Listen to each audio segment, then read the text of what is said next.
ஓம் சாந்தி. எல்லோரும் குஷியாக இருக்கிறீங்களா? 11/2/2025 சாக்கார முரளி பாப்தாதா சொல்கிறாங்க, இனிமையான குழந்தைகளே. ஸோ அதுக்கு முன்னாடி எல்லோருக்கும் இனிய தைப்பூச நல்வாழ்த்துக்கள். ஸோ தமிழ்நாட்டில் இருக்கிற ஒவ்வொரு பாபா குழந்தையும் முருகன் தான். நமக்கு சக்தி வேலை கொடுத்த தினத்தை தான் நாங்கள் பக்தர்கள் கொண்டாடுறாங்க. ஸோ அந்த சக்தி வேலை தான் தினம் தினம் பாபா முரளியில் கொடுக்குறார். எப்போ சக்திசாலி ஆகிறோமோ அன்னைக்கு தான் தைப்பூசம். இனிமையான குழந்தைகளே, இங்கே கடவுள் உங்களுக்கு நடத்திட்டு இருக்கிறார். இந்த ஞான ரத்தினங்களினால் நம்மை அலங்காரப்படுத்திட்டு இருக்கிறார். ஸோ இந்த ரத்தின வியாபாரத்தை நாம் பண்ணணும் இல்லையா? பாபா கிட்ட ரத்தினத்தை எடுத்து மற்றவர்களுக்கு கொடுக்குறோம். அதாவது ஒரு சில ஊரில் ஒரு சில பொருள் ரொம்ப சீப்பாக கிடைக்கும். அங்கே வாங்கிட்டு இன்னொரு இடத்துல அதோடைய ரேட் அதிகமாக இருக்கும்போது அங்கே விற்பாங்க. ஸோ இது வியாபாரமாக நிறைய பேர் பண்ணுவாங்க. மும்பையில் சில பொருள் சீப்பாக இருக்கும், இங்கே விற்பாங்க. இங்கே இருக்கிற பொருளை எடுத்து போய் அங்கே விற்பாங்க. இந்த மாதிரி நிறைய விஷயங்கள் நடக்கும். ஸோ அந்த மாதிரி பாபா கொடுக்குற ரத்தினங்கள் இருக்குப்பாங்க, ஒன்றும் கோடிக்கணக்கான மதிப்பு வாய்ந்தது. அதை இன்னொருத்தருக்கு கொடுக்கும்போது இன்னும் உங்களுடைய வருமானம், ஆன்மீக வருமானம் அதிகமாகுது. அதனால் இந்த வியாபாரத்தை செய்து கொண்டே இருங்கள் இல்லையா? இந்த ஞானத்தை படிங்க. இங்கே பக்தியின் விஷயம் எதுவுமே கிடையாது. நேரடியாக கடவுள் கொடுக்குற ஞானத்தை படிக்கிறோம். கேள்வி: இந்த நாடகத்தில் ஒரு அற்புதமான விஷயம் பதிவாகிருக்குது. மனிதர்கள் அது கடவுளுடைய தெய்வீக காரியம் நினச்சி அவரை புகழறாங்க. அது என்னது? யார் மேலே நம்பிக்கை இருக்குதோ அவங்களுடைய காட்சி சாட்சாத்காரம் கிடைச்ச உடனே கடவுள் அவங்களுக்கு காட்சி கொடுத்தார் அப்படின்னு புரிஞ்சுக்கிறாங்க. ஆனால் பாபா சொல்கிறாரு, எல்லாமே நாடகப்படி நடக்குது. ஒரு பக்கம் கடவுளை மகிமை பாடுறாங்க, இன்னொரு பக்கம் அவர் எங்கும் நிறைந்தவர்னு வேற சொல்லி அவரை நிந்தனை பண்ணுறாங்க இல்லையா? எங்கும் நிறைந்தவர்ன்றது என்ன அர்த்தம்? ஜடமாக அவர் இருக்கிறாருன்னு அர்த்தம். எல்லா இடத்துலையும் இருக்கிறார், ஒன்றுத்துக்கும் யூஸ் கிடையாது. அப்படி அவர் வந்தாலே யூஸ் ஆகும் அப்படின்னா அவர் எல்லா இடத்துலையும் இருப்பவராக இருக்க முடியாது இல்லை? ஏன்னா உலகம் ஃபுல்லாக துக்கம்தான் இருக்குது, அசாந்தி தான் இருக்குது. இப்போ எங்கும் நிறைந்தவர்னு சொல்கிறது கடவுளை அசிங்கப்படுத்துறது. ஓம் சாந்தி. பகவானுடைய மகா வாக்கியத்தை கேட்குறோம். குழந்தைங்களுக்கு புரிய வைக்கிறார். என்ன புரிய வைக்கிறாரு? மனிதனையும் கடவுள்னு சொல்ல முடியாது, தேவதைகளையும் கடவுள்னு சொல்ல முடியாது. மனிதர்கள் பிரம்மதேவதாய நமக, விஷ்ணு தேவதாய நமகன்னு தேவதைகள் அப்படின்னு தான் அவங்கள சொல்கிறாங்க. அதே மாதிரி சங்கர் தேவதாய நமகன்னு சொல்கிறாங்க. சிவனை பற்றி சொல்லும்பொழுது மட்டும்தான் சிவ பரமாத்மாய நமக. அப்போ கடவுள் யார்? சிவன் மட்டும்தான். அவருக்கென்று உடலே கிடையாது. சொந்தமாக அவருக்கு ஸ்தூல உடலும் கிடையாது, சூக்ஷ்ம உடலும் கிடையாது. சிவபாபாவோடு சாலி கிராமங்களாகிய நாம் வசிக்கிற இடம் அந்த நிராகார பரந்தாமம், நிராகார உலகம். ஸோ அந்த நிராகார உலகத்திலிருந்து நம்ம தந்தை இங்கே உடலில் இருக்கிற ஆத்மாக்களுக்கு புரிய வைக்கிறாருன்னு புரிஞ்சுக்கிறோம்.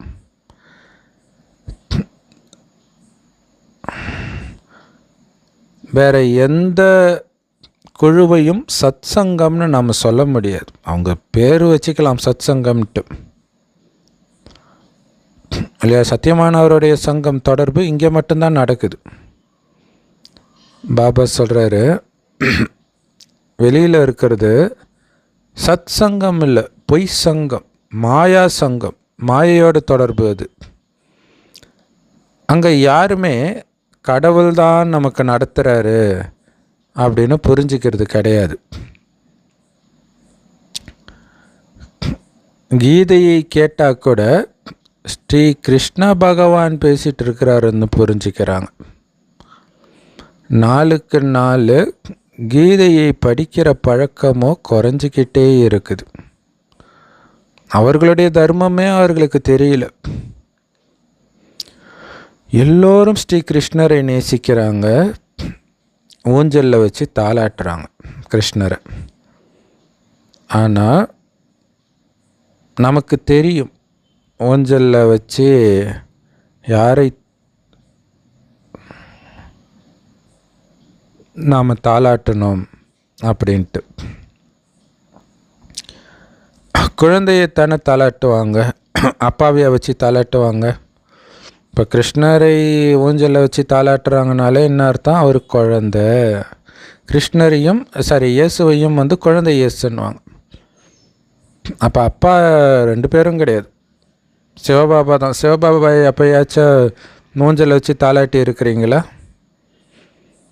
தாளாட்ட முடியுமா? ஏன்னா அவர் குழந்தையாக பிறக்கிறதே கிடையாது, மறுஜன்மத்தில் வருவதே கிடையாது.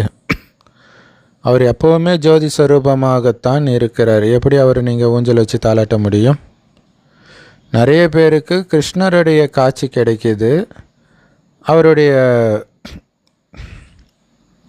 மகாபாரதத்தில் கிருஷ்ணருடைய வாய்க்குள்ள ஒட்டுமொத்த உலகமும் தெரிஞ்சதாக காட்டுறாங்க. அதோடைய அர்த்தம் என்ன? ஒட்டுமொத்த உலகத்தின் எஜமானராக அவர் மாறுறார். ஒட்டுமொத்த உலக ராஜ்யமும் அவருக்கு கிடைக்குதுன்னு அர்த்தம். அவர் வெண்ணையை தான் திருடுறாரு. ஸோ எங்கே வாயை காட்டி நீ வெண்ணெய் திருடினா பார்ப்போன்னும் போது வாயை திறந்து பார்த்தா உலகம் இருக்குது. அப்போ அந்த வெண்ணெய்ன்றது உலகத்தை குறிக்குது, உலக ராஜ்யத்தை. ஸோ தங்களுக்குள்ளே சண்டை போட்டுக்கிறாங்க இல்லையா, இந்த உலகம்ன்ற வெண்ணெய்க்காக தான் சண்டை போட்டுக்கிறாங்க. பாருங்கள், அமெரிக்கா இந்த இடத்த பிடிக்கிறேன், அந்த இடத்த பிடிக்கிறேன், சக்திசாலியாக ஆகணும் அப்படிங்கிறதுக்காக அதை பண்ணுது. அதன் மூலம் அவர்கள் வெற்றி அடைவார்கள்னு புரிஞ்சிக்கிறாங்க. ஆனால் நமக்கு தெரியும், புஜபலத்தினால் உலகத்தை யாரும் வெல்ல முடியாது. அவர்கள் ஆயுத பலத்தினால் உலகத்தை வெல்ல முயற்சி பண்ணுறாங்க. ஆனால் உலக ராஜ்யம்ன்ற வெண்ணெய் உருண்டை ஸ்ரீ கிருஷ்ணருடைய வாயில தான் காட்டப்படுது, நமக்கு தான் கிடைக்கிது. ஸோ நிறைய காட்சிகள் கிடைக்கிது, அதோடைய அர்த்தம் யாருக்குமே புரியுறது கிடையாது. இங்கே தான் அந்த காட்சிகளின் அர்த்தத்தை பாபா புரிய வைக்கிறார் இல்லையா. அந்த மாதிரி காட்சி காட்சி தான் அந்த மகாபாரதத்தை எழுதியே இருப்பாங்க.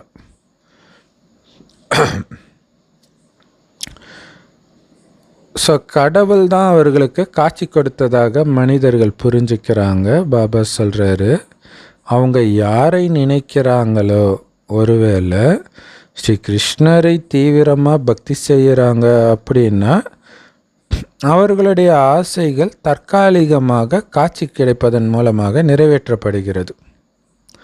அதுவும் நாடகத்தில் பதிவாகி இருக்குது. அதனால் கடவுள் தான் அவங்களுக்கு காட்சி கொடுத்தாருன்னு கூட சொல்ல முடியாது. அவங்க என்ன நம்பிக்கையோடு யாரையாவது தீவிரமாக பூஜை பண்ணுறாங்களோ அவர்களுடைய காட்சி கிடைக்குது. நிறைய பேருக்கு சாய்பாபா காட்சி கிடைக்குது. அவர் என்ன கடவுளும் கிடையாது, தேவதையும் கிடையாது. ஆனால் தீவிரமாக அவரை பக்தி பண்ணுறாங்க, நம்பிக்கை இருக்குது, அதனால் அவங்களுக்கு காட்சி கிடைக்குது. ரமண மகரிஷியுடைய காட்சியும் கிடைச்சிருக்குது. ஸோ இதுக்கும் கடவுளுக்கும் சம்பந்தம் கிடையாது, அது நாடகத்தில் பதிவாகி இருக்குது. ஸோ காட்சியை கொடுப்பவர் அப்படின்னு கடவுளுடைய மகிமையை பாடுறாங்க. ஒரு பக்கம் அவ்வளோ பெரிய மகிமை, இன்னொரு பக்கம் கடவுள் கல்லில் மண்ணிலெல்லாம் இருந்தார்னு வேற சொல்லிடுறாங்க இல்லையா. ஒன்று பயங்கரமாக புகழறது, அது உண்மையில் அவருடைய மகிமையே கிடையாது. இன்னொன்று கடவுள் கல்லில் முள்ளெல்லாம் இருக்கிறாருன்னு வேற சொல்கிறது. ஸோ பைபிளில் யோபதிகாரத்தில் பார்த்திங்கன்னா கடவுள் வானத்தையும் பூமியையும் பிரித்தார், மேலே அந்த தண்ணியை மேகமாக அப்படியே நிற்க வைத்தார், விழாமல் பார்த்து கொண்டார், பூமியை அந்தரத்தில் தொங்கவிட்டார், சூரிய சந்திரனை தொங்கவிட்டார். எவ்வளோ பெரிய சக்தி! அவர் கோபப்பட்டால் அப்படியே பூமியின் தூண்கள், ஆகாய தூண்கள் எல்லாம் அதிரும், அதான் மின்னல். ஸோ இப்படி சம்மந்தமே இல்லாமல் இதெல்லாம் கடவுளுடைய மகிமை. இன்னும் ஒரு பக்கம் அப்படி பாடுறாங்க, இன்னொரு பக்கம் அவர் எங்கும் நிறைந்தவர்னு சொல்லிடுறாங்க.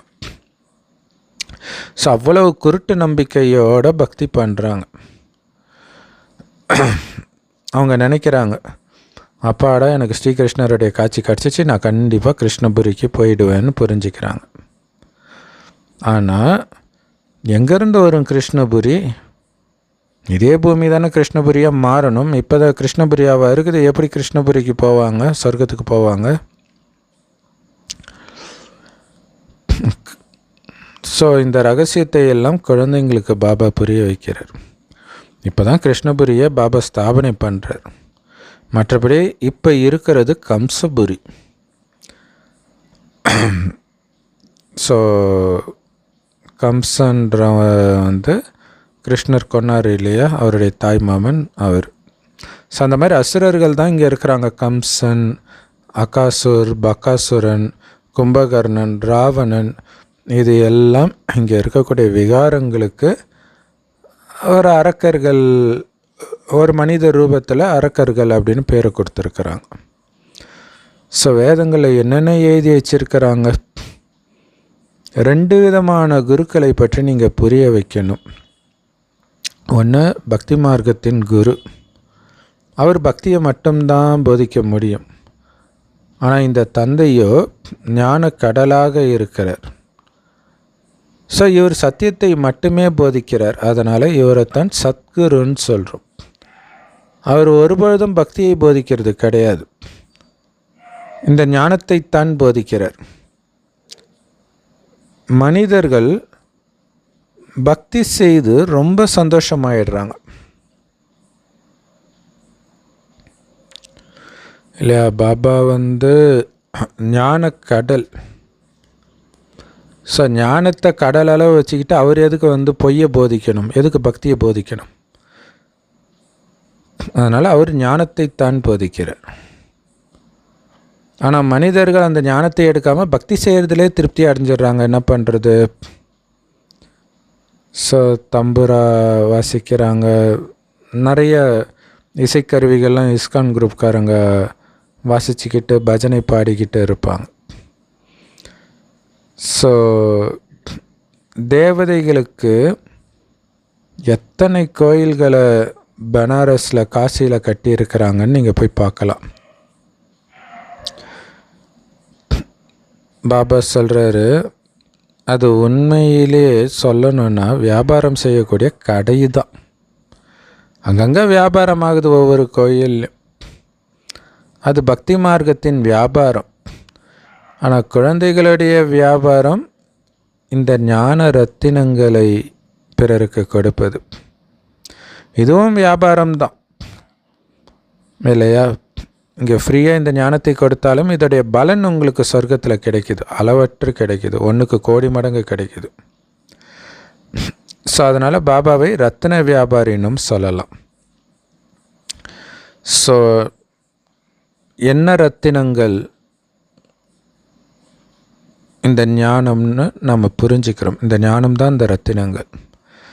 ஸோ முந்தைய கல்பத்தில் யாரெல்லாம் இதை புரிஞ்சுக்கிட்டாங்களோ அவங்க தான் இப்போவும் புரிஞ்சுக்குவாங்க. மற்றவர்கள் இதை புரிஞ்சிக்கவே மாட்டாங்க.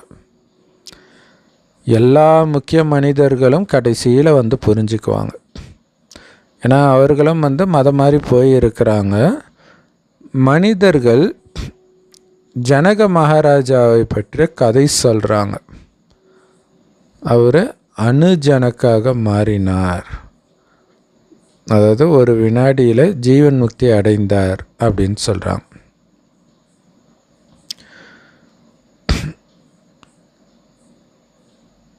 ஸோ அணு அப்படின்னா முதல் அப்படின்னு அர்த்தம்.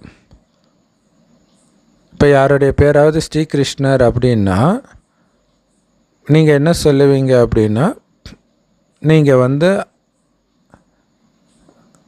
அணுகிருஷ்ணன், அனுராதாலும் சொல்லுவாங்களே, முதல் கிருஷ்ணராக அல்லது முதல் ராதையாக ஆவீங்க, அதாவது தேவதை கிருஷ்ணர் ஸ்ரீகிருஷ்ணராக ஆவீங்க அப்படின்னு சொல்கிறோம். ஸோ பாபா சொல்கிறாரு, அந்த முதல்ல வரக்கூடிய அனைத்து தெய்வீக குணங்கள் நிரம்பிய சம்பூர்ண ஸ்ரீகிருஷ்ணர் எங்கே, இப்போ உங்கள் முன்னாடி உட்காந்துட்ருக்கிற பிரம்மா எங்கன்னு பாருங்கள். எவ்வளோ வித்தியாசம். சிலருடைய பேர் லக்ஷ்மின்னு இருக்கலாம், ஆனாலும் அவங்க லக்ஷ்மி நாராயணன் சிலைக்கு முன்னாடி போய் அவர்களுடைய மகிமையை பாடுவாங்க. இவங்க பேரும் லக்ஷ்மி தானே, ஏன் அந்த லக்ஷ்மிக்கு மகிமை பாடுறாங்க அப்படின்னு அந்த வித்தியாசத்தை அவங்க புரிஞ்சிக்கிறது கிடையாது. இப்போ நமக்கு தான் தெரியுது எப்படி இந்த உலக சக்கரம் சுத்துது அப்படிங்கிற ஞானம் நமக்கு கிடைச்சிருக்குது. கண்டிப்பாக 84 பிறவிகள் எடுப்பீங்க. இந்த உலக சக்கரம் பல கோடி தடவை எண்ணற்ற முறை சுற்றி இருக்குது, சுற்றிக்கிட்டே இருக்கும், ஒருபொழுதும் நிற்காது. காலம் ஒருபொழுதும் நிற்காது, போய்கிட்டே இருக்கும். ஸோ இந்த நாடகத்தில் நீங்கள் நடிகர்கள், மனிதர்கள் இந்த நாடகத்தில் நடிப்பதற்காக வந்திருக்கிறாங்க அப்படிங்கிற அளவு புரிஞ்சுக்கிறாங்க. எல்லாரும் அவங்கவுங்களுடைய பாகத்தை நடிக்கிறாங்கன்றது கூட ஓரளவு புரிஞ்சுக்கிறாங்க. விதிப்படி நடிக்கிறோம், விதிப்படி எல்லாம் நடக்குது, அதெல்லாம் புரிஞ்சுக்கிறாங்க. ஆனால் இந்த நாடகத்துடைய முதல் இடைக்கடை பற்றிய ரகசியம் அவர்களுக்கு தெரியாது. உண்மையிலே ஆத்மாக்களாகிய நம்முடைய இருப்பிடமோ அனைத்தையும் கடந்த இடம், பரந்தாமம். அதுக்கு அர்த்தமே அதுதான், அனைத்தையும் கடந்த இடம். ஸோ அங்கே சூரிய சந்திர ஒளி கூட படாதுன்னா அது என்ன மாதிரி இடமா இருக்கும் யோசிச்சு, எவ்வளோ தூரமாக இருக்கும்னு யோசிச்சு பாருங்க. ஸோ எந்த குழந்தைங்க இதை முழுசாக புரிஞ்சுக்கிறாங்கன்னு பார்த்தீங்கன்னா பெரும்பாலும் சாதாரண ஏழை குழந்தைகள் தான் புரிஞ்சுக்கிறாங்க. ஸோ பாரதம் அனைத்திலும் செல்வந்தராக இருந்து இப்போ அனைத்திலும் ஏழையாக ஆகிடுச்சு. அதனால் ஏழையாக இருப்பவர்கள் தான் இதை புரிஞ்சுக்கிறாங்க. ஏன்னா இவர்கள் தான் மிகப்பெரிய செல்வந்தர்களாக இருந்தவர்கள், மீண்டும் ஆக போகிறவங்க. ஸோ இந்த ஒட்டுமொத்த நாடகமும் பாரதத்தை பொறுத்து தான். பாரதம் மாதிரி தூய்மையான கண்டம் வேற கிடையாது. ஸோ அவ்வளவு தூய்மையாக பாரதம் இருந்தது. அப்போ வேறு எந்த கண்டமும் கிடையாது, தூய்மையான பாரதம் மட்டுமே இருந்தது. இந்த ஒட்டுமொத்த உலகமும் ஒரு எல்லையற்ற தீவு இலங்கை அப்படின்னு சொல்லலாம். ராவணன் இலங்கை ஆட்சி செஞ்சான்றது ஒட்டுமொத்த உலகத்தையும் ஆட்சி செய்கிறான்றது தான் அர்த்தம். ஆனால் அவங்க ஸ்ரீலங்காவில் ராவணன் வசித்தான்னு தப்பாக புரிஞ்சுக்கிறாங்க. உண்மையிலே ஒட்டுமொத்த உலகத்திலும் அல்லது இந்த எல்லையற்ற தீவாக இருக்கிற இந்த உலகத்திலும் இப்போ ராவண ராஜ்யம் தான் நடந்துட்டு இருக்குது. ஸோ ஒட்டுமொத்த உலகமும் கடலுக்கு நடுவில் தானே இருக்குது. ஸோ அப்போ கடலுக்கு நடுவில் இருக்குது அப்படின்னா தீவு தானே, கடலுக்கு நடுவில் இருக்கிறது தீவு தானே சொல்லுவாங்க. ஸோ அதன் மீது ராவணனுடைய ஆட்சி செலுத்தப்படுது. ஸோ அத்தனை ஆத்மாக்கள்ன்ற சீதைகளும் இப்போ ராவணனுடைய ஜெயிலில் தான் இருக்கிறாங்க. ஸோ இதை அவர்கள் எல்லைக்குட்பட்ட கதைகளாக உருவாக்கிட்டாங்க. ஆனால் உண்மையிலே இதெல்லாம் எல்லைக்கு அப்பாற்பட்ட விஷயங்கள். இது எல்லைக்கு அப்பாற்பட்ட நாடகம்.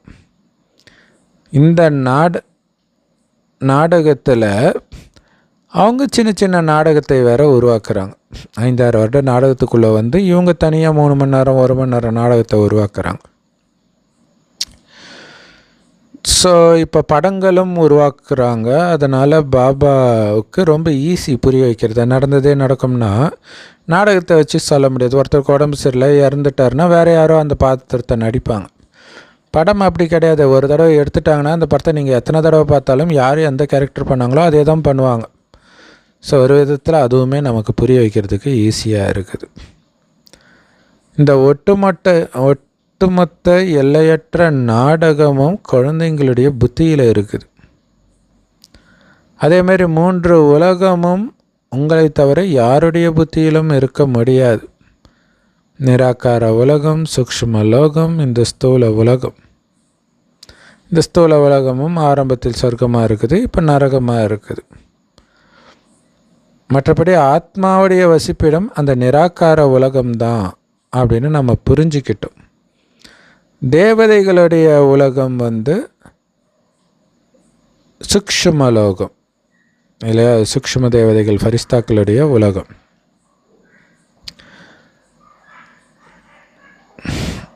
அங்கே எலும்பு தோலினாலான கூடு இருக்காது. கூடு இல்லாமல் அப்படியே உடலில் மிதந்துட்டு இருப்பாங்க சூக்ஷ்மலோகத்தில். ஸோ இந்த சூக்ஷ்மாதனத்தின் பாகமே குறுகிய காலம்தான், சங்கமிகம் இருக்கிற வரைக்கும் தான். இப்போ நீங்கள் அந்த சூக்ஷ்மலோகத்துக்கு போகிறதும் வருவதுமாக இருக்கிறீங்க. பிறகு மீண்டும் நீங்கள் சூக்ஷ்மாதனத்துக்கு போக வேண்டி இருக்காது சொர்க்கத்துக்கு போன பிறகு.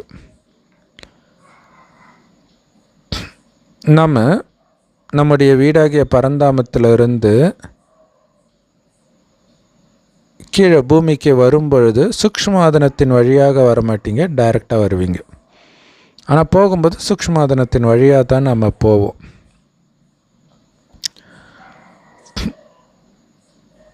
சூக்ஷ்மாதனத்துக்கு இப்போ பாகம் இருக்குது. ஸோ இந்த அனைத்து ரகசியங்களையும் பாபா குழந்தைங்களுக்கு புரிய வைக்கிறார். குழந்தைங்களுக்கு, அதாவது ஆத்மாக்களுக்கு நான் புரிய வைக்கிறேன்னு பாபா புரிஞ்சுக்கிறார். எந்த சாது சந்நியாசிகளுக்கும் இந்த விஷயங்கள் தெரியாது. அதனால் இதை பற்றி ஒருபொழுதும் அவங்க பேசவும் மாட்டாங்க. ஸோ பாபா தான் குழந்தைங்களுக்கு இந்த ரகசியத்தை எல்லாம் தெரியப்படுத்துகிறார். ஆனால் அப்படிப்பட்ட ஞான கடல் தந்தைக்கு கூட உடல் இல்லை அப்படின்னா இதை பேச முடியாதே. அதனால தான் நான் இந்த பிரம்மாவின் உடலை ஆதாரமாக எடுத்து அதன் மூலமாக குழந்தைகளாகி உங்களுக்கு ஞானத்தை போதிக்கிறேன்னு பாபா சொல்கிறார். ஆத்மாக்களுடைய பார்வை இப்போ பரமாத்மா கிட்ட போகுது. இந்த விஷயங்கள் எல்லாம் புத்தம் புதியதாக இருக்குது. ஆத்மானு உணர்றது, உடல் இல்லாமல் பாபா வந்திருக்கிறாருன்றது, ஸோ அந்த உடலற்றவர்கிட்ட புத்தியை செலுத்துறது, இது எல்லாமே புத்தம் புதியதாக இருக்குது. அவர் நமக்கு நிராகார தந்தையாக இருக்கிறாரு. அவருடைய பேர் சிவபாபா. ஆத்மாக்களுடைய பேர் ஆத்மா தான். ஏன்னா அது உடல் எடுக்கிற வரைக்கும் நடிக்க போகிறதில்ல. உடல் எடுக்காமல் நடிக்கிறது சிவபாபான்றதுனால அவருக்கு பாபான்னு சிவன்னு பேர் இருக்குது. ஆனால் நம்ம உடல் எடுக்க உடல் மாற மாற பேரும் மாறிக்கிட்டே இருக்குது. ஆனால் உள்ளே இருந்தது ஒரே ஆத்மா தான் இல்லையா? கிருஷ்ணராக இருக்கும்போது ஒரு நடிப்பு, ராஜாவாக இருக்கும்போது ஒரு நடிப்பு மாறிக்கிட்டே இருக்குது. பரமாத்மா பேர் ரூபத்திற்கு அப்பாற்பட்டவர்னு சொல்கிறாங்க. ஆனாலும் அவருடைய பேர் சிவன்னும் சொல்கிறாங்க. பூஜையும் பண்ணுறாங்க. அவங்க புரிஞ்சுக்கிறது ஒன்றாகவும் செய்கிறது வேறொன்றுமாகவும் இருக்குது. ஸோ இப்போ நாம் பாபாவுடைய பேர், ரூபம், தேசம், காலம் எல்லாத்தையும் புரிஞ்சுக்கிட்டோம். பேரு ரூபம் இல்லாமல் எதுவும் இருக்க முடியாதுன்னு தெரிஞ்சுக்கிட்டோம். ஸோ இது ரொம்ப சூக்ஷ்மமான விஷயம் புரிஞ்சுக்கிறதுக்கு. பாபா புரிய வைக்கிறார். வினாடியில் ஜீவன் முக்தின்னு சொல்கிறாங்க இல்லையா? ஸோ அதோடைய அர்த்தம் என்னன்னா, சாதாரண மனிதன் ஒரு வினாடியில் ஸ்ரீ நாராயணன் ஆகிறான் அப்படின்னு அர்த்தம். நம்ம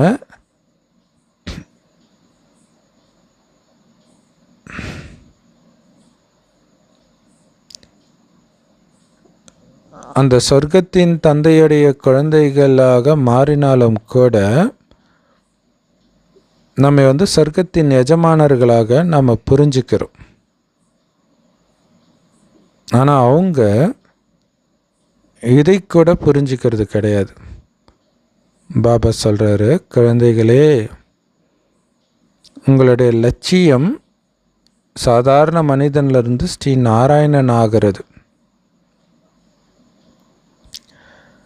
இது ராஜயோகம். நிறைய பேருக்கு விஷ்ணுவுடைய அந்த 4 பூஜதாரி விஷ்ணுவுடைய காட்சி கிடைக்குது.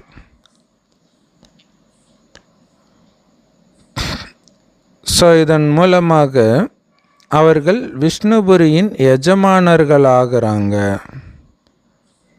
அப்படின்னு நிரூபணமாகுது.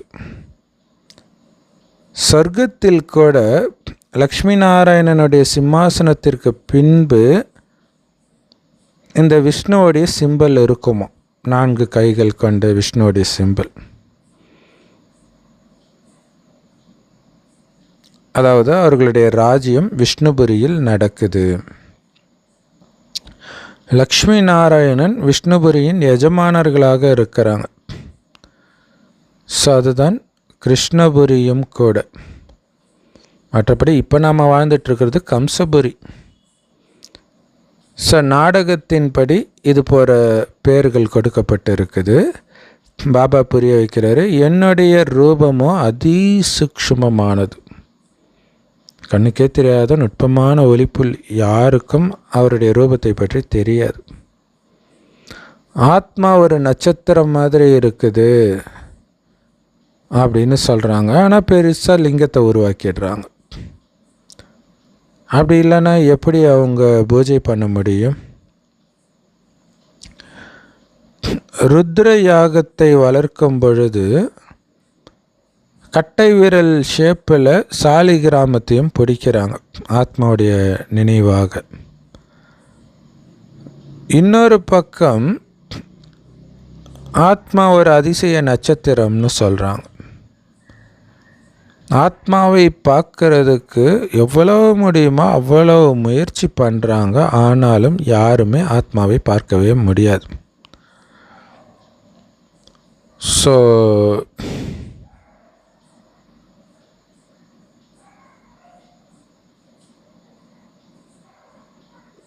விவேகானந்தர் ராமகிருஷ்ணர் இறக்கும்போது சொன்னாராம், நான் ராமகிருஷ்ணர் உடலிலிருந்து ஆத்மா வெளிப்பட்டு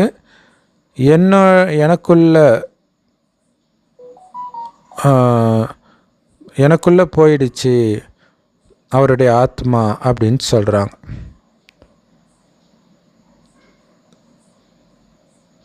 அப்போ விவேகானந்தர் யாருடைய காட்சியை பார்த்துருப்பார்? ஏன்னா ஆத்மாவுடைய ரூபமும் பரமாத்மாவுடைய ரூபமும் ஒரே மாதிரி தான் இருக்கும், ஒரு ஒளிப்புள்ளி தான் இருக்கும். ஆனால் அவர்களுக்கு எதுவுமே புரியறது கிடையாது. யாருக்குமே ஆத்மாவுடைய காட்சியை பார்க்கணுன்னு விருப்பம் இருக்கிறது கிடையாது, கடவுளுடைய காட்சியை பார்க்கணுன்னு விரும்புகிறாங்க. விவேகானந்தர் கடவுளுடைய காட்சியை குரு மூலமாக அடைந்தே தீரணும் அப்படிங்கிற ஆசையில் உட்கார்ந்துட்டு இருக்கிறார். அவர் சொன்னார், ஒரு ஒளி இருந்தது, அது எனக்குள்ள கலந்துடுச்சு, அப்படி என்னிடம் நிரம்பிடுச்சு அப்படின்னு சொல்கிறார். ஸோ அதுலேயே அவர் திருப்தியும் ஆயிடுறார், சந்தோஷமாயிடுறார். ஸோ அது பரமாத்மா ஸ்வரூபம்னு அவர் புரிஞ்சுக்கிட்டார். மனிதர்கள் கடவுளுடைய காட்சியை அடைவதற்காக குரு மீது சுபபாவனை வைக்கிறாங்க. ஏன்னா குருவின் தயவுனால தான் எனக்கு கடவுளுடைய காட்சி கிடைக்கும்னு நம்புகிறாங்க. ஆனால் அவங்க எதையுமே புரிஞ்சுக்கிறது கிடையாது. பக்தி மார்க்கத்தில் யார் இதெல்லாம் புரிய வைக்கிறது? ஸோ பாபா இப்போ இந்த ஞான மார்க்கத்தில் தான் உட்கார்ந்து புரிய வைக்கிறார். ஸோ எந்த ரூபத்தில் நீங்கள் இருந்தாலும், எந்த ஸ்வரூபத்தில் நீங்கள் இருந்தாலும், ஸோ பாபா ஒரு பெரிய ரகசியத்தை புரிய வைக்கிறார். தெய்வம் என்றால் ஒரு தெய்வம், சிலை என்றால் வெறும் சிலை தான் ஒரு பாட்டு வரும் இல்லையா? அந்த மாதிரி எந்த சுபபாவனையோட எந்த உருவத்தை ஒருத்தர் பார்த்துருந்தாலும் அந்த காட்சி தான் அவருக்கு கிடைக்கும். அதுக்குத்தான் பாபா சொல்கிறார், யாரையும் பார்க்காதீங்க, பாபாவையே பார்த்துக்கிட்டு இருங்க. சொர்க்கத்தையே பார்த்துட்டு இருங்க. அப்போ ஒரு டைம் அப்போ அந்த சொர்க்கத்தின் காட்சி கிடைக்க ஆரம்பிச்சிடும். ஏன்னா இங்கே இருக்கிற ரொம்ப ஜாக்கிரதையாக இருக்கணும். இப்போ நம்ம பேசும்போது நம்ம அறியாமல் கடந்த காலத்து விஷயங்கள், துக்கங்கள் இதெல்லாம் ஞாபகம் வர மாதிரி ஏதாவது ஒன்று வந்துச்சுன்னு வச்சுங்களேன், அன்றைக்கி தூங்க போகிறதுக்கே பயமாக இருக்கும். ஐயோ கனவுல அவங்களாம் வந்துட்டா என்ன ஆகுறது அப்படின்ட்டு. ஸோ ரொம்ப எச்சரிக்கையாக இருக்கணும். ஒரு விதத்தில் வாழ்க்கையில் கஷ்டம் வர்றது ரொம்ப நல்லது. அதுக்காகவாவது நம்ம எதையும் நினைக்காம பேசாமல் கேட்காம இருப்போம். ஸோ உதாரணத்துக்கு பாபா சொல்கிறாரு, ஒருத்தர் பிள்ளையாரை ரொம்ப நினைவு பண்ணிக்கிட்டே இருக்கிறார், பூஜை பண்ணிக்கிட்டே இருக்கிறாருன்னா உயிரோட்டமாக பிள்ளையாரை அவர் பார்ப்பார். அப்படி இல்லைன்னா எப்படி அவருக்கு அந்த நிச்சய புத்தி வரும்? அதுக்காக தான் இதுன்ற நிச்சய புத்தியை நான் தான் வர வைக்கிறேன் அந்த தெய்வங்களின் காட்சி கொடுத்து அப்படின்னு கீதையில் கூட இருக்கும். ஆனால் சொன்னது சிவபாபான்னு அவங்களுக்கு தெரியாது. ஸோ ஒரு பிரகாசமான ஜோதியை பார்த்தவுடன், வெளிச்சத்தை பார்த்த உடனே கடவுளுடைய காட்சி கிடச்சிருச்சு அப்படின்னு அவங்க புரிஞ்சுக்கிறாங்க. அதுலேயே அவங்க சந்தோஷமாயிடுறாங்க. இதெல்லாம் பக்தி மார்க்கத்தின் விஷயங்கள், கீழே இறங்கிறதுக்கான மார்க்கம்ன்றார். ஸோ முதல் ஜென்மம் சூப்பராக இருக்குது. அதுக்கப்புறம் என்ன ஆகுது? இறங்கிக்கிட்டே வருது. ஆத்மா சக்தி இழந்துக்கிட்டே வருது, கடைசியில் பாதாளத்துக்கு வர வரைக்கும். ஸோ அதனால தான் கடைசி இதை பாதாள லோகம்னு சொல்லுவாங்க. ஸோ குழந்தைங்க மட்டும்தான் இதை புரிஞ்சிக்க முடியும். ஸோ முந்தைய கல்பத்தில் யாருக்கு இந்த ஞானம் கொடுக்கப்பட்டதோ அவர்களுக்கே தான் இப்பயும் பாபா கொடுக்கிறார். முந்தைய கல்பத்தை சார்ந்தவர்கள் தான் இப்பவும் வருவாங்க. முந்தைய கல்பத்தில் மாயாவை வென்றவர்கள் தான் இப்பயும் வந்து வெல்வார்கள். அதனால தான் பாபா உங்களை முந்தைய கல்பத்திலிருந்து நான் வந்திருக்கிறேன்னு உங்களை புரிஞ்சுக்கிட்டாலே அந்த சக்தி வருன்றார். புதுசாக பார்க்குறதாவே நினைக்காதீங்க எதையுமே. இவங்க இறந்தால் என்னாகும், அவங்க போனால் என்னாகும், முந்தைய கல்பத்தில் என்ன ஆச்சோ அதே தான் ஆகும். முந்தைய கல்பத்தில் நீங்கள் ஜெயிச்சிங்க, அது ஞாபகம் இருக்கட்டும். சக்தி ஸ்வரூபமாக நீங்கள் நின்னீங்கன்னு ஞாபகம் இருக்கட்டும். ஸோ முந்தைய கல்பத்தை சார்ந்தவர்கள் தான் வருவாங்க, மற்ற தர்மத்தை சார்ந்தவர்கள் அவங்க தனி வரமாட்டாங்க. பாபா புரிய வைக்கிறார். பகவானின் மகா வாக்கியம்னு ஒவ்வொரு படத்திலும் எழுதுங்க. கடவுள் சொன்னார், கடவுள் சொன்னார், கடவுள் சொன்னார்னு எழுதுங்க. அப்போயாவது அவங்க மைண்டில் வரட்டும், யார் அந்த கடவுள்? பகவான்னு கூட போட வேண்டாம். ஏன்னா பகவான்றது ரமண மகரிஷி, ரமண மகரிஷி, பகவான் ஓஷோ, இப்படி மனிதர்கள் யூஸ் பண்ணிக்கிறத போட்டுறாதீங்க, அவங்களுக்கு புரியாது. சத்குருன்னு போட்டால் கூட அதை சத்குரு ராகவேந்திரர் ஒருத்தர் சத்குருனே தன் பேரையே வச்சுக்கிட்டார் ஈஷா யோகாவில். ஸோ கடவுள்ன்ற பேரை தான் யாரும் வைக்கலன்னு நினைக்கிறோம். அதனால் கடவுள் பேசுகிறார், கடவுள் சொல்கிறார் அப்படின்னு போட்டுட்டு அந்த படத்துடைய விளக்கத்தை போடுங்க. ஒவ்வொரு படத்துலையும் ரொம்ப புத்தி கூர்மையோடு இதை நீங்கள் புரிய வைக்கணும். யோக பலம் இருக்கணும். இப்படி கேட்டால் அவங்க எப்படி நினைப்பாங்க, ஏதாவது தப்பாக நினச்சிக்க வாய்ப்பு இருக்குதா, அப்படி யோசித்து வார்த்தைகளை பிரயோகப்படுத்தணும். ஒரு விதத்தில் இது யுத்தம் மாதிரி தான், சேவை கூட இல்லையா? அந்த சூக்ஷ்மமாக உங்களுக்கு இந்த நேரம் எந்த எண்ணம் வரும் அதை அப்படி கேட்ச் பண்ணி அதற்கான பதிலை சொல்லணும். அந்த கேள்வி கேட்குறதுக்கு முன்னாடியே பதிலாக நீங்கள் கொடுத்துடணும். இப்போ நமக்கு அப்படித்தானே முரளியில் தினம் தினம் நம்ம மைண்டில் என்ன இருக்குதோ அதுக்கெல்லாம் பதில் வருது. குறிப்பாக புதுசாக வரவங்களுக்கெல்லாம் நிறைய அது அனுபவம் ஆகும். பாபா கேட்குறார், யாதவர்கள், பாண்டவர்கள், கௌரவர்கள்லாம் என்ன பண்ணிட்டு இருக்கிறாங்க? இதுதான் உங்களுடைய படம், அவர்களுக்கு புரிய வைங்க.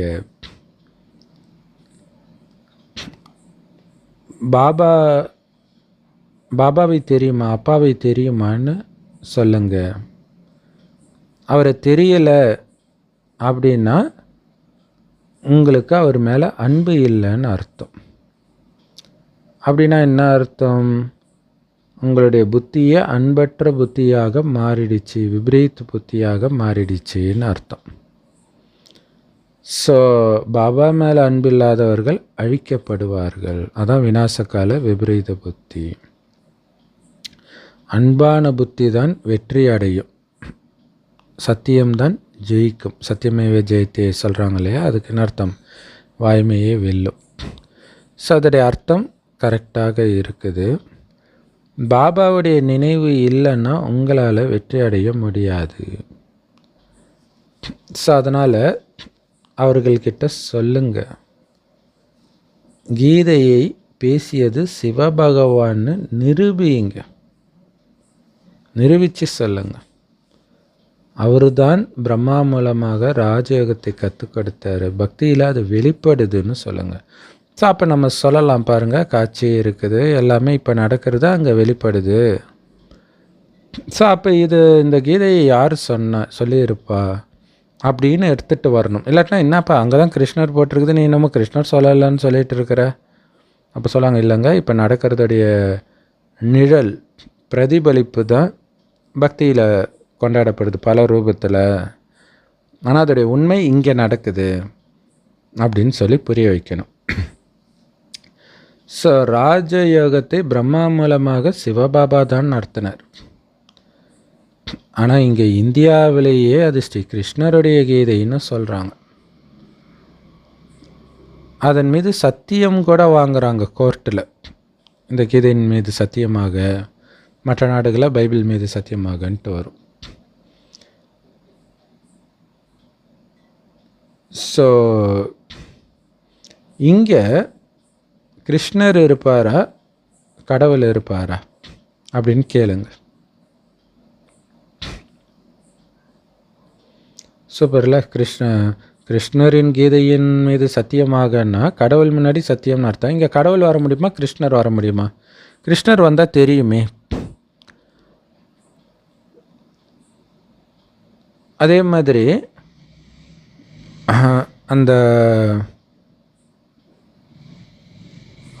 சாட்சி கூண்டில் இருக்கிறவங்க கூட நான் சொல்வதெல்லாம் உண்மை அப்படின்னு சொல்லும்போது, எங்கும் நிறைந்த கடவுளின் மீது ஆணையாக நான் சொல்வதெல்லாம் உண்மைன்னு சொல்கிறாங்க.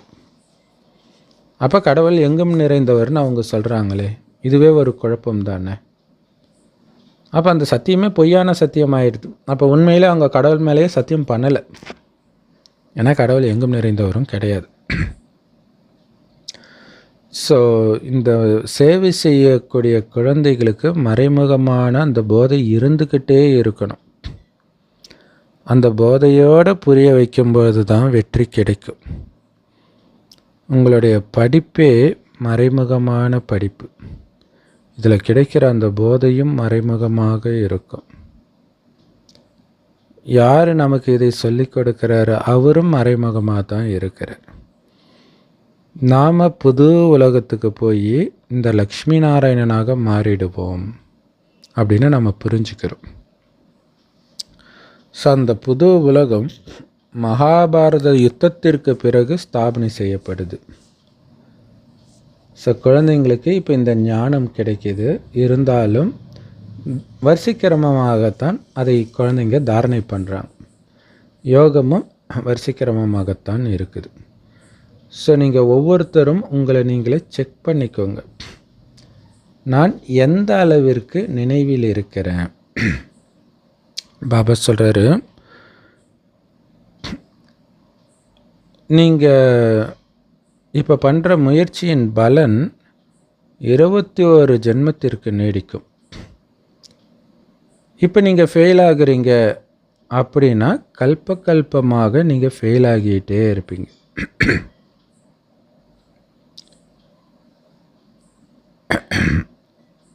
ஸோ அதனால தான் பாபா செக் பண்ண சொல்கிறார். நினைவில் இருந்தால் தான் நீங்கள் பாஸ் ஆக முடியும். நினைவு இல்லைனாலே ஒன்று நினைவில் இருக்க நமக்கு ஸ்ட்ராங்காக இருப்போம், வருமானமும் ஏறும். நினைவு இல்லை அப்படின்னா வருமானமும் கிடையாது, ஆத்ம பலகீனமாகவும் ஆகுது, மாயை வந்தால் ஃபெயிலும் ஆகிடுவீங்க. ஸோ இப்போ எந்த அளவுக்கு கவனம் கொடுக்குறீங்களோ நினைவில் இருக்கிறதுல, அதோடைய பலனை 21 பிறவிக்கு உட்காந்து சாப்பிட போகிறீங்க, சும்மா கிடையாது. இப்போ தான் அந்த சின்ன வயசில் உழைக்கணுன்றாங்களே, அந்த உழைப்பு நீங்கள் உழைக்காமல் விட்டுருந்தாலும் பிரச்சனை இல்லை. ஆனால் இப்போ உழைக்கிறது முழு கல்பத்துக்கும் உங்கள் கூட வரப்போகுது. என்ன பாபா நினைவுலேயே இருக்க சொல்கிறார், தூய்மையாக இருக்க சொல்கிறார், அவ்வளவு தானே, வேறு என்ன வெட்டியாக முடிக்க சொல்கிறார் இல்லையா? இதில் நீங்கள் அலட்சியமாக இருந்து இப்போ ஃபெயில் ஆகிட்டீங்கன்னா கல்பமாக ஃபெயில் ஆகிடுவீங்க குழந்தைங்களே. கல்பமாக ஜென்மமாக உங்களுடைய பதவி தாழ்ந்ததாக ஆகிடும். உயர்ந்த பதவியை அடைய முடியாமல் போயிடும். ஸோ அதனால் உயர்ந்த பதவி அடைவதற்கு முயற்சி பண்ணுங்க. சிலர் சென்டருக்கும் போகிறாங்க, காமத்திலையும் ஈடுபட்டு இருக்கிறாங்க. ஸோ அந்த மாதிரி ஆத்மாக்களும் சென்டருக்கு போயிட்டு இருக்கிறாங்க.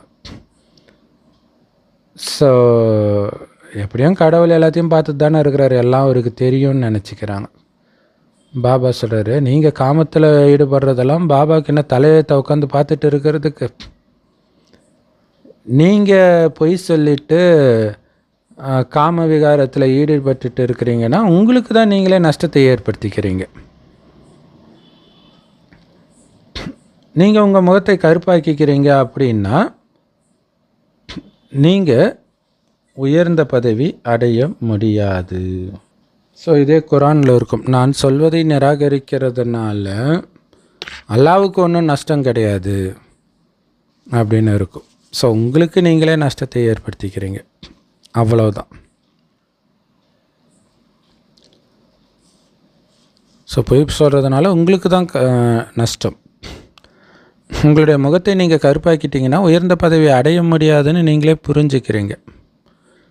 ஸோ பாபாவுக்கு தெரிஞ்சால் என்ன, தெரியாட்டினா என்ன, உங்கள் பதவி போச்சு, அவ்வளவுதான். அவர் எதுக்கு இதை பற்றி கவலைப்படணும்? உங்களுடைய மனசாட்சியை உறுத்தும். இந்த மாதிரி காரியத்தை செய்கிறதுனால நான் துர்கதியை அடைவேன் அப்படின்ட்டு. ஸோ பாபா எதுக்கு இதெல்லாம் உங்ககிட்ட சொல்லணும்? நான் பார்த்தேன் நீ விகாரத்தில் விழுந்த அப்படின்லாம் பாபா சொல்ல தேவையில்லை தனித்தனியாக. ஏன்னா நிறைய பேர் அது கேட்பாங்க, கடவுள்னா நான் இப்போ விகாரத்தில் ஈடுபட்டிருக்கிறேன் சொல்லணும் இல்லை? பாபா சொல்கிறார், நான் எதுக்கு அதை சொல்லணும்? உன் பதவி நீயே கெடுத்துக்கிற, உனக்கு தெரியும் இல்லை? நாடகத்தில் இருந்தால் சில சமயம் பாபா சொல்லவும் செய்வார். ஸோ பாபா கிட்ட இருந்து நீங்கள் இந்த மாதிரி மறைச்சி பாவம் பண்ணுறீங்க அப்படின்னா உங்களுக்குள்ளே இருக்கக்கூடிய சத்தியத்தை நீங்களே அழிக்கிறீங்கன்னு அர்த்தம். தூய்மை ஆகணும் அப்படின்னா நீங்கள் பாபா நினைவிலேயே இருக்கணும். ஸோ நல்லா படிக்கிறதை பற்றியும் உயர்ந்த பதவி அடைகிறத பற்றியும் தான் உங்களுக்கு கவலை இருக்கணும், வேறு எந்த கவலையும் இருக்கக்கூடாது. கவலையற்ற மகாராஜா இங்கே வேலையே இந்த ஞானத்தை படித்து தாரணை பண்ணி உயர்ந்த பதவியை அடையிறது மட்டும்தான். மற்றபடி யார் வாழ்ந்தா என்ன செத்தா என்ன அதை பற்றி கவலைப்படாதீங்கன்றார். செம்ம பாயிண்ட், எப்படி சூப்பராக சொல்கிறார் பாருங்க. யார் வாழறாங்க யார் சாகுறாங்க அதை பற்றி கவலை இல்லை, நான் மேலே போயிட்டே இருக்கிறேன். தர்மர் போயிட்டே இருக்கிறார் பாருங்க. அவருடைய மனைவியை விழுந்து இறக்குறாங்க, ஒவ்வொரு சகோதரராக விழுந்து இறக்குறாங்க, அவர் பாட்டுக்கு போய்கிட்டே இருக்கிறார். நாம் மேலே போகணும். இங்கே திரும்பி பார்த்தா முடிஞ்சு போச்சு இல்லையா? அந்த திரும்பி பார்க்காதன்னு லோத்து மனைவிக்கு சொல்கிறதுடைய அர்த்தம் என்னென்னா, அந்த பழைய குணம் அவங்க குடும்பத்தில் ஏதாவது ஒன்று ஆச்சுன்னா கூட திரும்பி பார்க்காம போகிறது தான் இல்லையா? அந்த சந்தோஷம் போகக்கூடாது. எனக்கு ரொம்ப உண்மையிலே ரொம்ப ஆச்சரியமாக இருந்துச்சு. என்ன அப்படின்னா, இளையராஜாவுடைய அதாவது இசையமைப்பாளர் இளையராஜாவுடைய மகள் பவதாரணி இறக்குறாங்க. ஆனால் அவர் ஒரு வாரத்திலே மற்ற ஃபங்க்ஷன்லாம் கலந்துட்டு சிரித்து தான் பேசிகிட்டு இருக்கிறார். எப்படா ஒரு அஞ்ஞானி இவ்வளோ பவர்ஃபுல்லாக இருக்கிறாருன்னு உண்மையிலே ஆச்சரியமாக இருக்குது. ஸோ அப்போ நம்ம எப்படி இருக்கணும் யோசிச்சு பாருங்கள். அதனால தான் அம்மா செத்தாலும் அல்வா சாப்பிடக்கூடாது, அல்வா சாப்பிட்ணுன்றாரு. ஏன்னா ஒருவேளை நீங்கள் முரளி படிக்கலைன்னா நீங்கள் அங்கே கஷ்டப்படுறீங்கன்னு அர்த்தம். கஷ்டப்படக்கூடாது, அதை பற்றி நீங்கள் ஏன் கவலைப்படுறீங்க? வராங்க போகிறாங்க, நாடகத்தில் பதிவானது நடக்கும், அவ்வளோதான். ஆண்டவன் படி அளக்கிறான்னு சொல்லிட்டு போயிட்டே இருக்க வேண்டியது தான். ஸோ அதனால் யார் வாழறாங்க யார் சாகுறாங்க எதை பற்றியும் கவலைப்படாதீங்க. நான் அப்பா கிட்ட இருந்து ஆஸ்தியை எப்படி அடையிறது, இது மட்டும்தான் உங்களுக்கு இருக்கணும் கவனம். சினிமாலெலாம் காட்டுவாங்களே, வில்லன் எத்தனை பேரை வேணாலும் கொண்டுட்டு ஒரு பொக்கிஷத்தை ஏதோ ஒன்று திருடுறதுக்காக கொலை பண்ணுவேன். அந்த மாதிரி நம்ம சொர்க்கன்ற ஆஸ்தி அடையிறோம். நாம் யாரையும் கொலை பண்ணலை, ஆனால் யாரை பற்றி கவலையும் இல்லை. கடமையை செய்கிறோம், கடமைக்கு செய்கிறோம், அவ்வளோதான். மற்றபடி நமக்கு அந்த பொக்கிஷம் சொர்க்கத்தில் மட்டும்தான் கவனம் இருக்கணும். அந்த லக்ஷ்மி நாராயணன் அந்த உடலுக்குள்ளே பிரவேசிக்கணுன்றது மட்டும்தான் நம்ம மைண்டில் இருக்கணும். ஸோ அதனால் யாருக்கு வேணாலும் இதை சுருக்கமாக புரிய வையுங்கள், நல்லது. ஸோ செம பவர்ஃபுல் முரளி கொடுத்த அன்பான பாப்தாதாவுக்கு அன்பு நினைவுகள் மற்றும் காலை வணக்கம். ஸோ குப்தமான ஆன்மீக போதையிலே இருந்து சேவை செய்யுங்க. உங்களுடைய மனசாட்சி உறுத்துற மாதிரி எந்த காரியத்தையும் பண்ணாதீங்க. இல்லை பண்ணிவிட்டு அதுக்கப்புறம் ஃபீல் பண்ணிவிட்டு அப்படியே டைம் போயிடும்.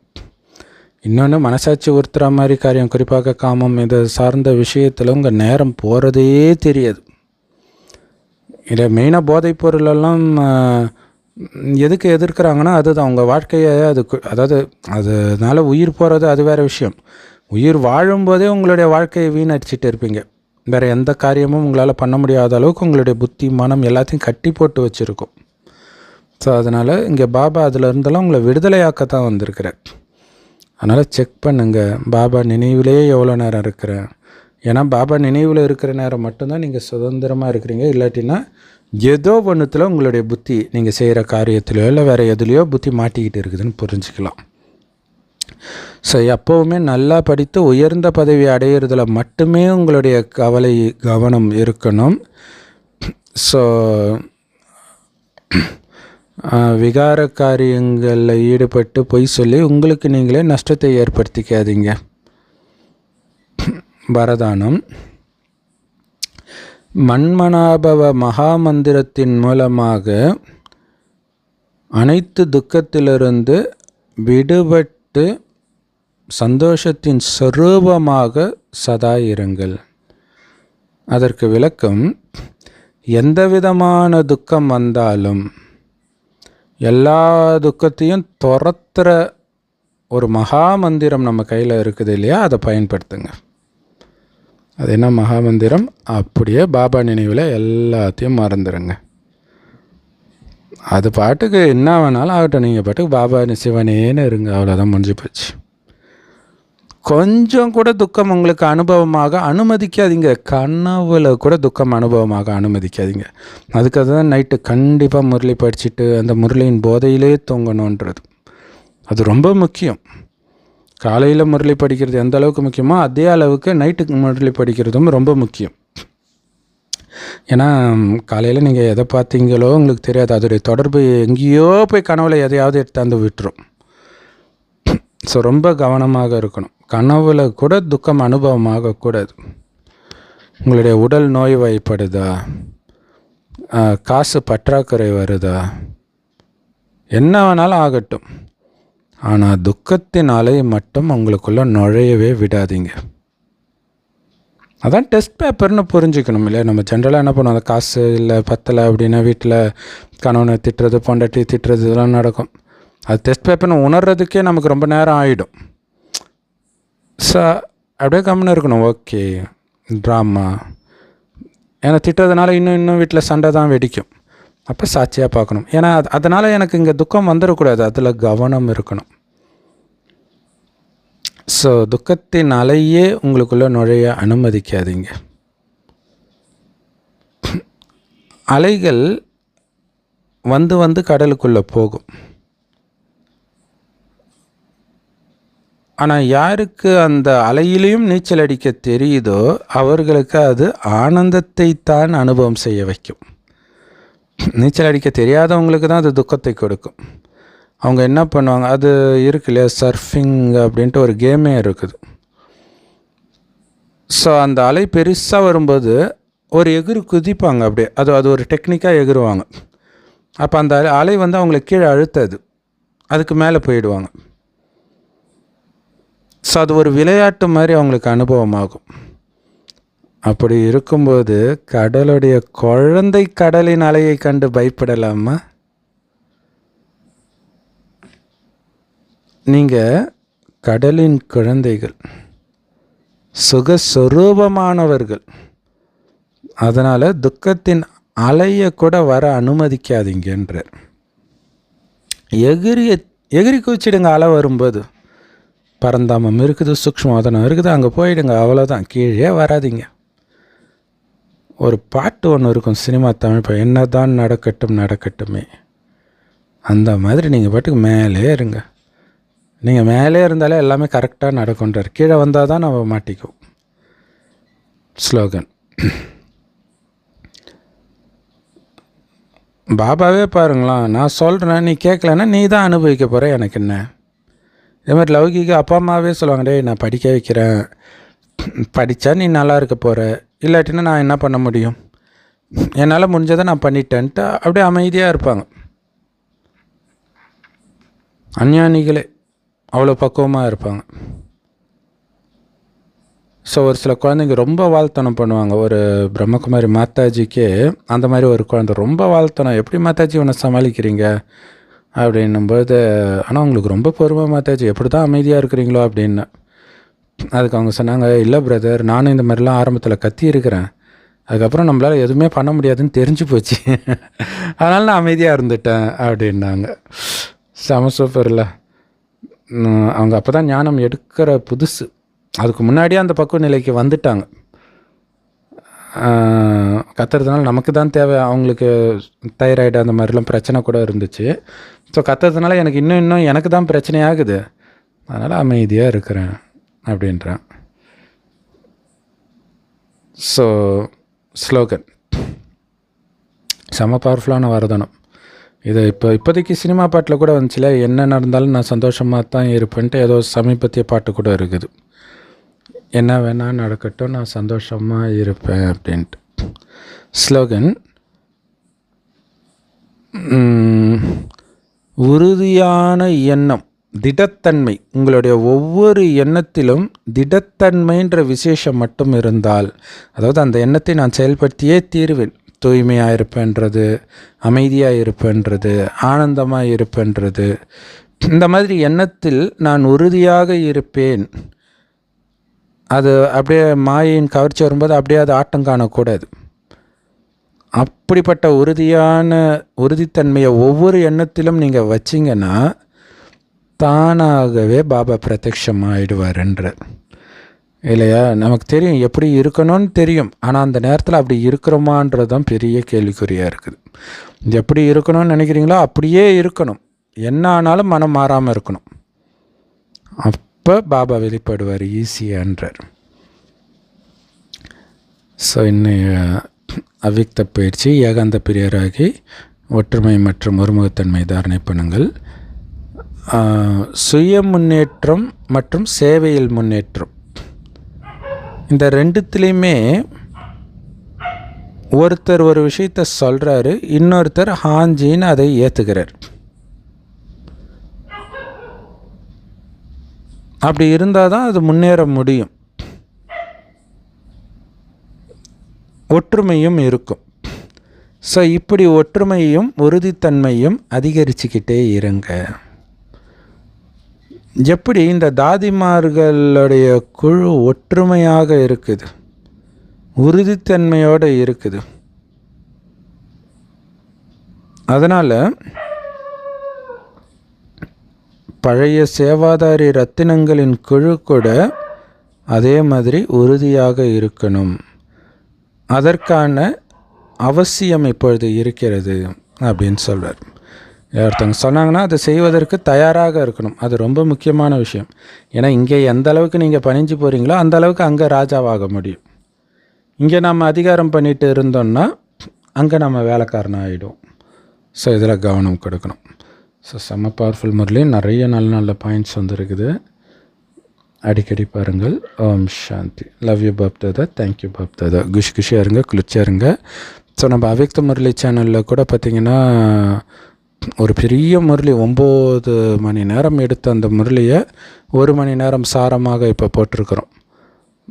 24/1/1970 ஃபுல் அவ்விக்த முரளி சம்மரி அப்படின்ட்டு போட்டிருப்போம். ஸோ அது அவ்விக்த முரளி சேனலில் இருக்கும். ஸோ அதோடய லிங்க் இங்கே கமெண்ட்டில் பின் பண்ணுறோம், அது அவசியம் சப்ஸ்கிரைப் பண்ணிவிட்டு அந்த சேனலை பாருங்கள், ரொம்ப பவர்ஃபுல்லாக இருக்கும். ஸோ தினம் தினம் கொஞ்சமாவது அந்த அவ்விக்த முரளி படிக்க படிக்க வந்து நம்ம குணம் மாறுறது, ஸ்ட்ராங்காக இருக்கிறது, இது எல்லாமே நமக்கு அனுபவமாகும். ஓம் சாந்தி. Love you Bap Dada. Thank you Bap Dada. குஷியாக இருங்க, குளிர்